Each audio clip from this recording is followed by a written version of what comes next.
জয় জগতগুৰু শ্ৰীমন্ত শংকৰ সাধু সমস্তলৈ সেৱা জনাই MBS ক্ৰিয়েশ্যনলৈ স্বাগতম জনাইছোঁ।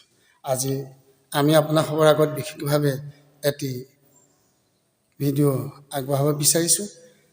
আমি আপোনাক এজন ব্যক্তিৰ লগত পৰিচিত কৰাই দিম। অসমৰ শদিয়াৰ পৰা ধুবুৰীলৈকে নহয়, এই ব্ৰহ্মাণ্ডত বিভিন্ন জেগাৰ পৰা আমাৰ ব্লগ চাই আমালৈ ফোন হোৱাটছএপ মেছেজ বহুতে কৰিছে, কিন্তু এজন এনেকুৱা ব্যক্তি যিজনে নেকি আমাৰ ভিডিঅ'সমূহ ব্লগসমূহ প্ৰতি আনুগত্য হৈ আমাৰ গৃহ পৰ্যন্তীকে তেখেতে সপৰিয়ালে গৈ আমাৰ সেৱা বিচাৰিছে। আৰু আজি আমি মহাপুৰুষীয়া এই পালনাম থান ৰংবং সত্ৰত থকাৰ কথা তেখেতে গম পোৱাৰ পিছত আৰু বিভিন্ন সময়ত ৰংবং এই সত্ৰখনি আমি চৌহদসমূহ ভিডিঅ'ত প্ৰস্তুত কৰি দেখাই আহিছিলোঁ। সেইখিনি প্ৰতিও তেওঁ আপলোড হৈ আমাৰ আচাৰ্য কৃপালু শ্ৰীযুত আমাৰ ক্ষীৰৰ মুকুট পৰম শ্ৰদ্ধাৰ দেহেশ্বৰ বৰা আতাদেৱক সেৱাৰ লগতে আমাক সাক্ষাৎ কৰি আজি কৰিবলৈ ইয়াত আজি আহি উপনীত হ'লে। আৰু তেখেতে আমাৰ ভিডিঅ'সমূহ আমি কেনেকৈ প্ৰস্তুত কৰোঁ তাৰ হৈ ইয়াতে প্ৰত্যক্ষৰূপে আমাৰ সেই ভিডিঅ'ত উপস্থিত থাকি তেখেতে ইয়াত প্ৰত্যক্ষদৰ্শী ৰূপে থাকিবলৈ বহুত আশা বা বাঞ্ছা কৰাত আমি প্ৰস্তুত হৈছোঁ। তাৰ প্ৰাক মুহূৰ্তত আমি তেখেতৰ পৰা কেইটামান কথা তেখেতৰ মুখেৰে আপোনালোকে জানক বা আমি আপোনাক সমক কৈছোঁ। আপোনাৰ প্ৰতি আমি শ্ৰদ্ধা সেৱা নিবেদন কৰিছোঁ। আমি আপোনাৰ বিভিন্ন সময়তে পাই আহিছোঁ। আপুনি সুদূৰ নগাঁৱৰ পৰা আহি আমাৰ ওচৰত পালেহি, তাৰ বিষয়লৈ আপুনি আমাৰ প্ৰতি যি আপোনাৰ শ্ৰদ্ধা বা আনুগত্য তাৰ প্ৰতি আপুনি ৰাইজক দুআষাৰ ক'ব। কৃষ্ণ কৃষ্ণ। পালনামত তেখেতে দোহাত বহিছিল। দোহাত বহোঁতে তেখেতে পালনামৰ গোটেই ভকতসকলক পৰিচালনা কৰিছিল। তেতিয়া মই চাই আছিলোঁ গোটেই ভিডিঅ'টো, চাই মই অলপ ভাল পালোঁ। পাই পিছত মই বিশ্বনাথ চাৰিআলি সুৰজিৎ দাসক মই তেখেতলৈ ফোন কৰিলোঁ। ফোন কৰোঁতে বোলো বীৰেশ হাজৰিকা বোলো ফোনৰ নম্বৰ আছে নেকি? তেখেতে ফোনৰ নম্বৰটো দিলে, মই ফোনৰ নম্বৰটো পালোঁ। তাৰপিছত তেওঁ দশম ভাগৱতৰ দ্বাদশ স্কন্ধ পুথি পঢ়ি আছিল। তাত এটা লাইন মই বুজি পোৱা নাছিলোঁ। লগে লগে মই তেখেতলৈ ফোন কৰিলোঁ। তেখেতে মোক ভালকৈ বুজাই দিলে। মই তেতিয়া সন্তুষ্ট হ'লোঁ। তাৰপিছত তেখেতে মই ভিডিঅ' যিমান ব্লগ আছে মই প্ৰতি ব্লগে মই প্ৰথমতেই পাওঁ আৰু ব্লগবিলাক মই চাই আকৌ বুজি নাপালে মই তেখেতলৈ ফোন কৰোঁ। গতিকে তেনেকৈয়ে মই তেখেতৰ লগত মই চলি আছিল। তাৰপিছত মই তেখেতে ক'ত আছে আজি মই কেইবাজনো মই সুধিলোঁ, ক'লে ৰংবং সত্ৰতে আছোঁ। মই সেয়ে আজি আহি ৰংবং সত্ৰত তেখেতক লগ পালোঁহি। তেখেতৰ পৰা মই বহুতখিনি কথা শিকিলোঁ। আজি দুটামান জ্ঞান লৈ যাম বুলি মই আহিলোঁ। এইখিনিয়ে মোৰ ক'বলগীয়া। কৃষ্ণ। এয়া হ'ল আমাৰ প্ৰতি আনুগত্য থকা আমাৰ শ্ৰদ্ধাৰ নিৰ্মল শইকীয়াবাব। এখেত এজন পেচাত অধিবক্তা, এডভকেট হয় নগাঁৱৰ আদালতৰ, নহয় জানো? আহক আমি তেখেতৰ ইচ্ছানুপাতে আজি আপোনালোক এই খণ্ডটি আগবঢ়াম। আজি আমাৰ নামঘোষা পাঠ আৰু ব্যাখ্যা অনুষ্ঠানৰ একাধিক্ৰমে 159 নম্বৰ ভাগত আজি আমি উপনীত হ'ম। দুভাগী ঘোষা, সেই দুভাগী হৈছে 497 আৰু 498 আজি আমাৰ এই ভাগ নম্বৰ।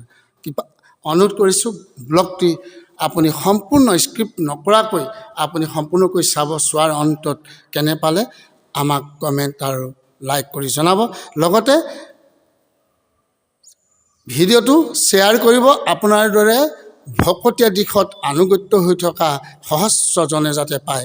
আৰু যিসকলে MBS ক্ৰিয়েশ্যনত প্ৰথমবাৰ কাৰণে আহিছে তেখেতলোকে যেন চেনেলটো ছাবস্ক্ৰাইব কৰে। কৃষ্ণ শংকৰ। আমি তেনেতে আগবাঢ়োঁ। আমাৰ আজি খণ্ডটি এই ভাগ নম্বৰ 159 আৰু ঘোষা নম্বৰ 497-98। কৃষ্ণ।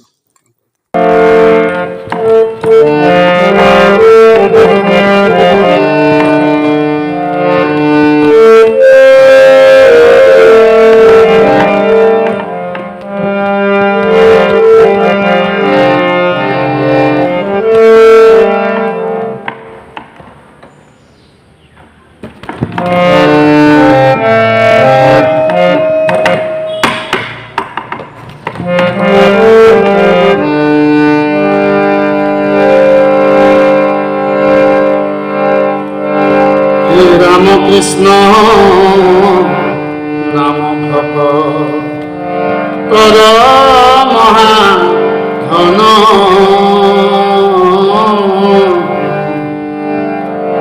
সদা নাম নন্দ কৰি মন ৰাম সদা নাম নল নন্দ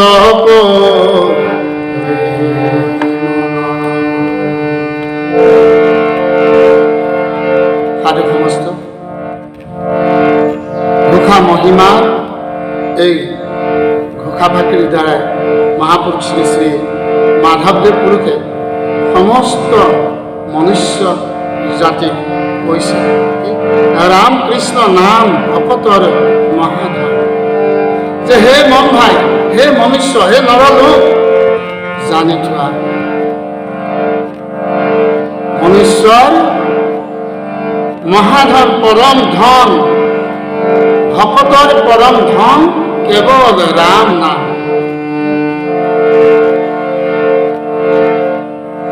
সদা নামত নলয় আনন্দ কৰি মন যে হে মন ভাই তুমি ঈশ্বৰৰ নাম গুণ জপ সৰ্বক্ষণ মহা আনন্দ মনেৰে কীৰ্তন নকৰি বিষয়ত কিয় আসক্তি হৈ মৰিছা আহক এই ঘোষা ভাটিকে আচাৰ্য ইলাৰাম দাস বা ঈশ্বৰে নামঘোষা ৰসামৰিক পুথি ব্যাখ্যাত কি বা কৈছে ৰাম কৃষ্ণ নাম ভক্তসকলৰ মহাধন সেইবাবে ভকতসকলে কেৱল আনন্দ মনেৰে নাম লৈ থাকে এই সংসাৰত পাৰ্থিৱ ধন দৌলত ভকতে ধন বুলি গণ্যই নকৰে কিয়নো এই ধন দৌলত বিনাশী তদুপৰি এই ধৰণে জড় ইন্দ্ৰিয়সমূহৰহে তৃপ্তি সাধন কৰিব পাৰে কিন্তু জীৱাত্মাই পৰম তৃপ্তি লাভ কৰে ঈশ্বৰৰ নাম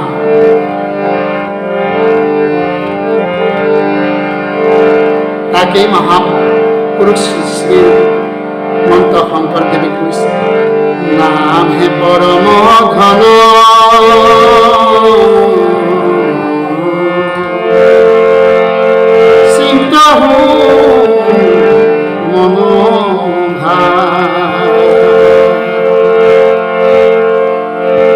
চিন্তামণি জন্ম বিফলে ৰাম ৰম চিন্ত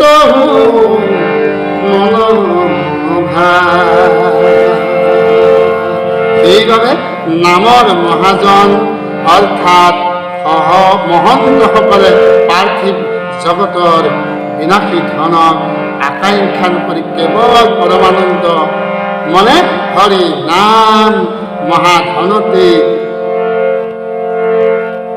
অৰ্জন কৰি থাকে এক মুহূৰ্ত সময়ো বিফল নকৰি মুহূৰ্তৰ নাম ধনতে অৰ্জন কৰি থাকে সৰ্বধন কেৱল ৰাম কৃষ্ণ গোপাল গোবিন্দ পৰমানন্দ সচিদানন্দ আদিতে সৰ্বক্ষণ ভকতজনে হে সাধু সমষ্টি আমি ঘোষা নম্বৰ 498 আগবাঢ়িছোঁ আহক এই ঘোষা নম্বৰ 498 কি কৈছে এই নৰমনুষ্য অনন্ত হ্ৰদ শুক সনত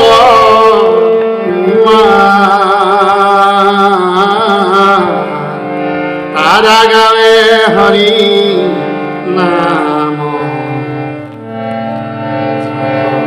জানি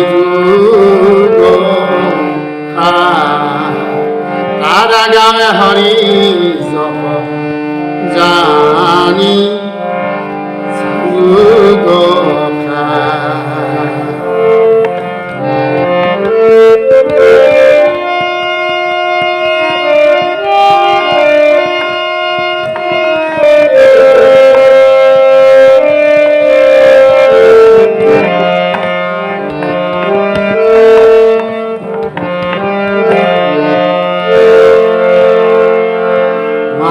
মাধৱদেৱ গুৰুজনাই চাৰি কাণ ধৰ্মই গোসাঁই দ্বাৰাই কৈছে অনন্ত নাৰদ সুখ সনাতন তোমাৰ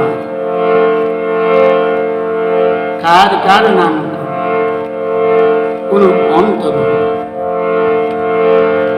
এই ঈশ্বৰৰ গুণ নাম সুখ সনাতন সনন্দ এই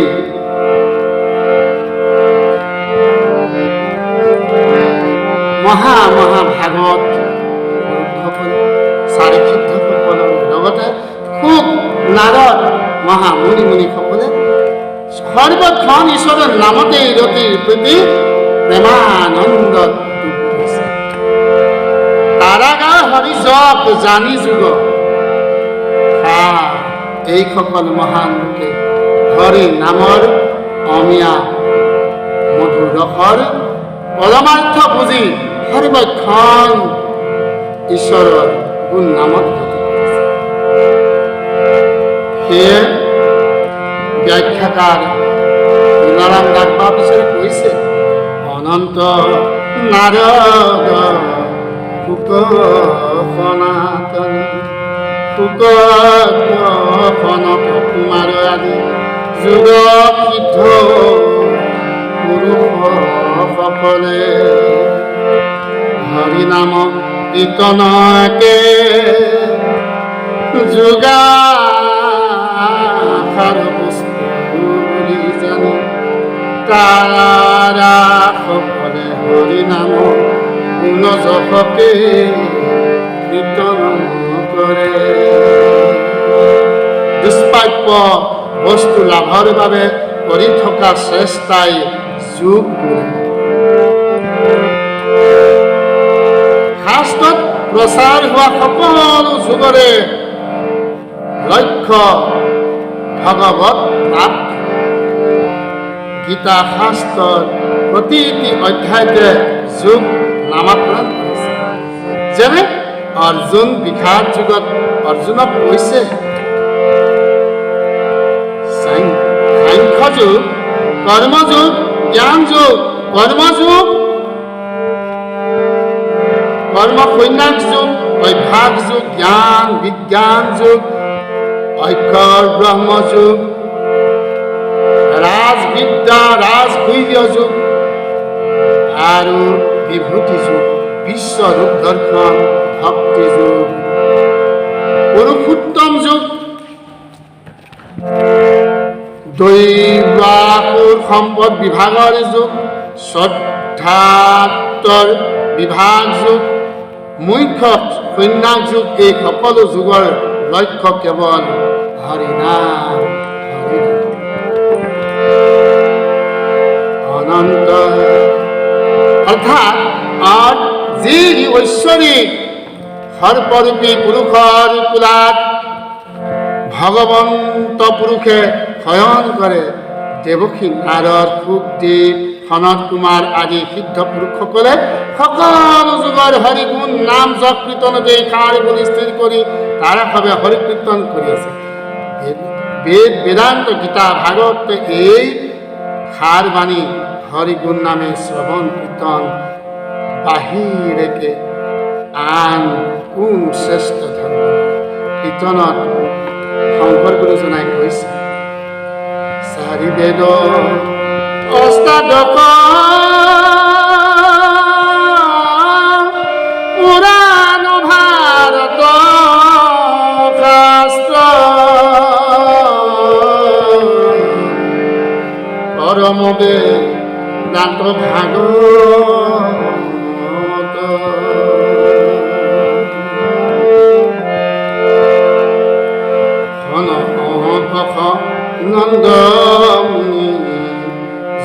জ্ঞানে বিচাৰিলা উধাৰিলা তাৰসাৰ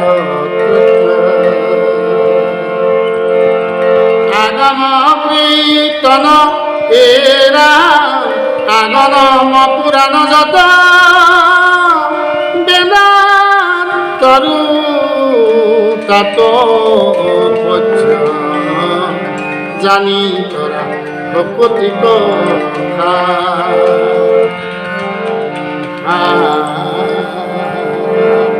শ্ৰৱণ কীৰ্তন বিনা আন পুনে নপাই জানা ইটো ঘূৰ সংসাৰৰ ইটো ঘূৰ সংসাৰৰ